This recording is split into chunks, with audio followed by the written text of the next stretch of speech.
بسم اللہ الرحمن الرحیم۔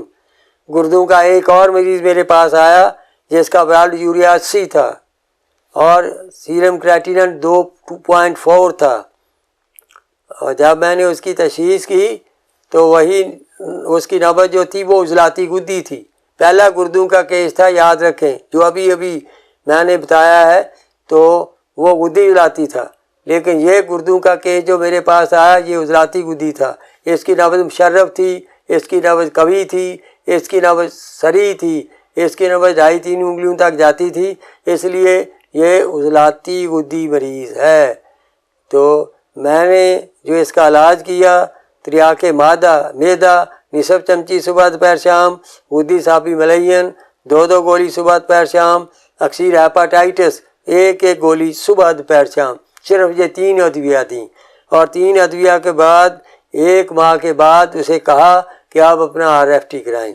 جب وہ مریض RFT کرا کے آیا تو اس کا جو ہے یوریا 80 سے کم ہو کر 51 رہ گیا، اور اس کا کریٹینن جو ہے وہ 2.4 سے کم ہو کر 1.3 رہ گیا، اور اس کے بعد اس علاج کو جاری رکھا گیا۔ 1 ماہ کے بعد پھر اس کی رپورٹ کرائی گئی۔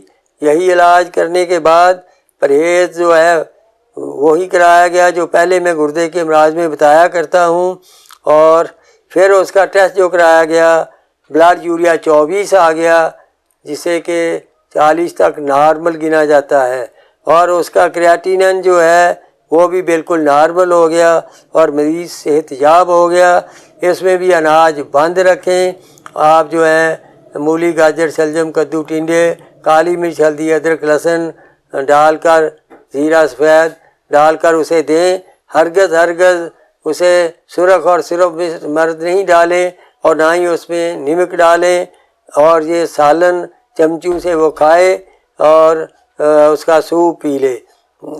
اور اسی طرح پھلوں میں خربوزہ، امرود، سردہ گرما، یہ جو پھل موسمی، یہ پھل فروٹر، کنو جو ہے یہ پھل وہ استعمال کر سکتا ہے۔